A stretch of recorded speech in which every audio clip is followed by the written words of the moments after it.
प्रिय मित्र, जय मसीह की। आशा करता हूँ कि आप स्वस्थ हैं, आप मस्त हैं और आप प्रभु के कार्य में व्यस्त हैं। आज का दिन आपके लिए प्रभु यीशु मसीह की ओर से आशीष का दिन बन जाए।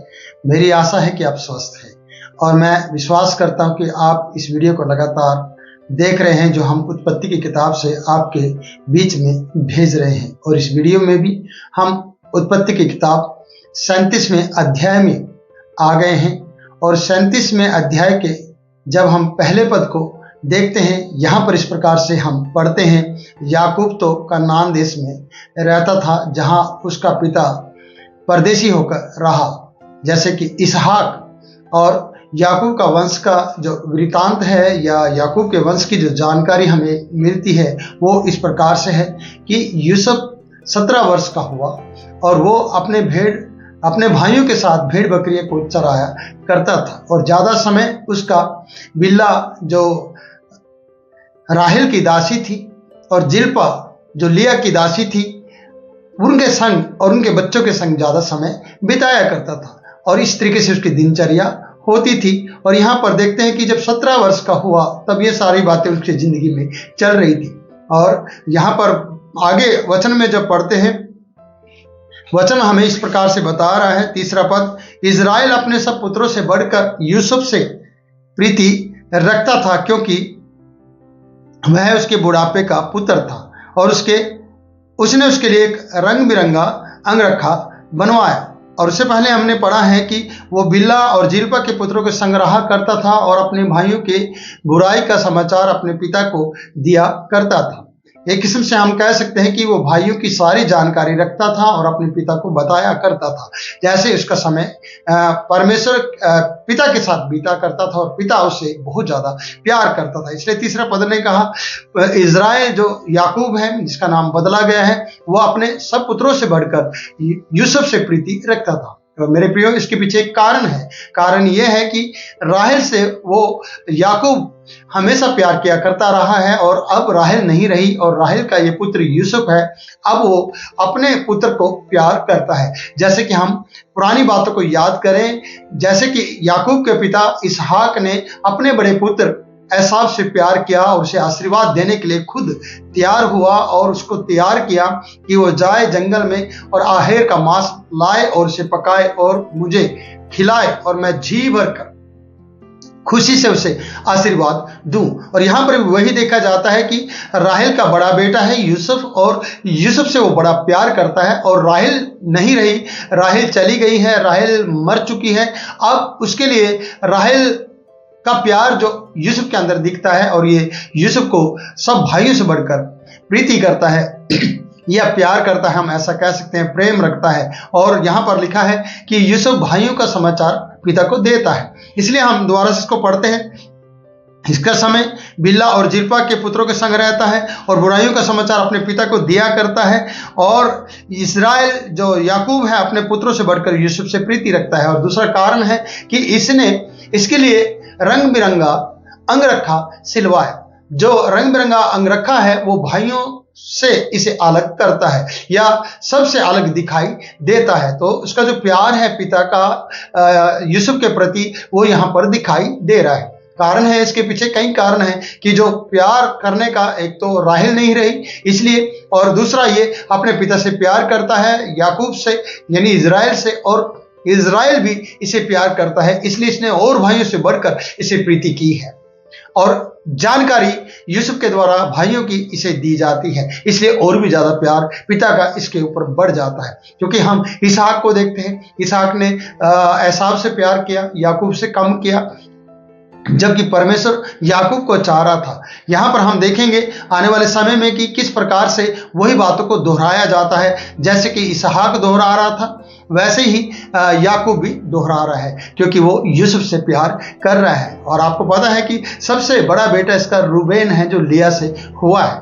लेकिन फिर भी ऐसा नहीं दिखाया जा रहा है यहाँ, क्योंकि इज़राइल जब हम पूरी उत्पत्ति की किताब को 1 से लेकर 11वें अध्याय से लेकर 12वें अध्याय से शुरू करते हैं तो पढ़ते हैं कि बाइबल का जो केंद्र बिंदु है वो अब्राहम बन जाता है और उसके बाद इसहाक के बाद याकूब और याकूब के बाद केंद्र बिंदु बना है वो है यूसुफ।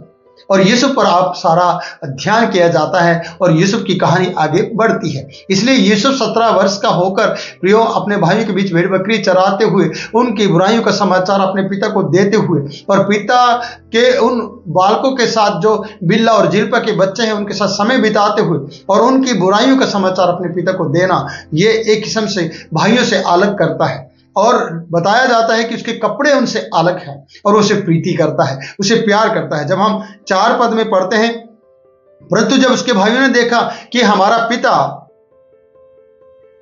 हमसे ज्यादा या यूसुफ से प्यार करता है, हम पढ़ेंगे दोबारा से, परंतु जब उसके भाइयों ने देखा कि हमारा पिता हम सब भाइयों से अधिक उसी से प्रीति रखता है, तब उससे वो बैर करने लगे और उसके साथ ठीक से बात भी नहीं करते थे।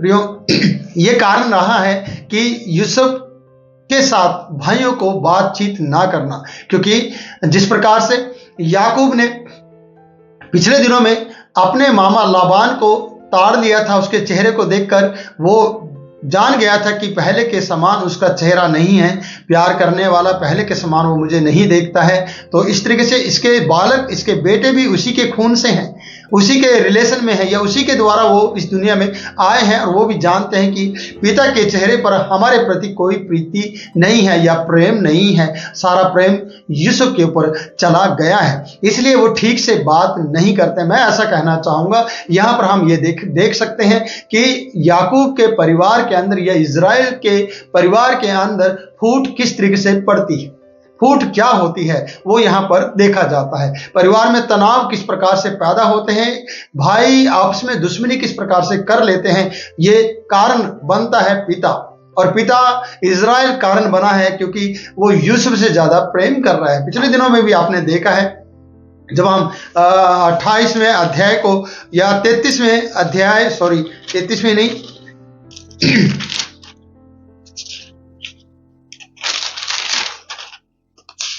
30वें अध्याय में देखते हैं कि राहेल को ज्यादा प्यार दिया गया, लिया को कम प्यार किया गया। इस तरीके से वहां पर भी फूट पड़ी और राहेल ने अपने आप को मारने की धमकी दी। उसने कहा मुझे भी संतान दे, नहीं तो मैं मर जाऊंगी। तो परिवार की परिस्थितियां बिगड़ी। याकूब ने कहा मैं परमेश्वर हूं जो मैं संतान दूं, परमेश्वर ने ही तेरी खोप को बंद कर रखा है। तो इस प्रकार से परिवार की जो परिस्थिति है वो बिगड़ जाती है और हम इन बातों को समझ नहीं पाते हैं। यहाँ पर भी यूसुफ के कारण और याकूब के कारण से भाई लोग यूसुफ से नफरत करने लगे हैं और उसे बैर करते हैं और उसे समझना नहीं चाहते हैं और उसकी फीलिंग नहीं समझ पा रहे हैं। तो यहाँ पर बैर उत्पन्न हो रहा है किनके जीवन में, भाइयों के जीवन में यूसुफ के प्रति। कई बार हमारे जीवनों में भी, हमारे परिवारों में भी इसी तरीके की कहानी चलती रहती है।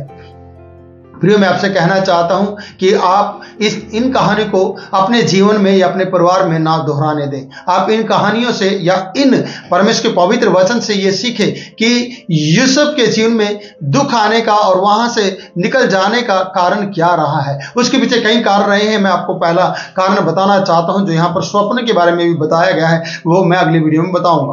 पर मैं यहाँ पर कुछ कारण बताना चाहता हूँ। पहला कारण है यूसुफ से जो चिढ़ने का कारण था वो ये था, पहला कारण बिल्ला और जिल्पा के पुत्रों के संग रहना और समय बिताना, ज्यादा से ज्यादा समय उनके साथ रहना, अपने भाइयों से दूर रहना। यह पहला कारण रहा है यूसुफ का कि वो ज्यादा समय बिल्ला और जिल्पा के पुत्रों के संग बिताया करता है।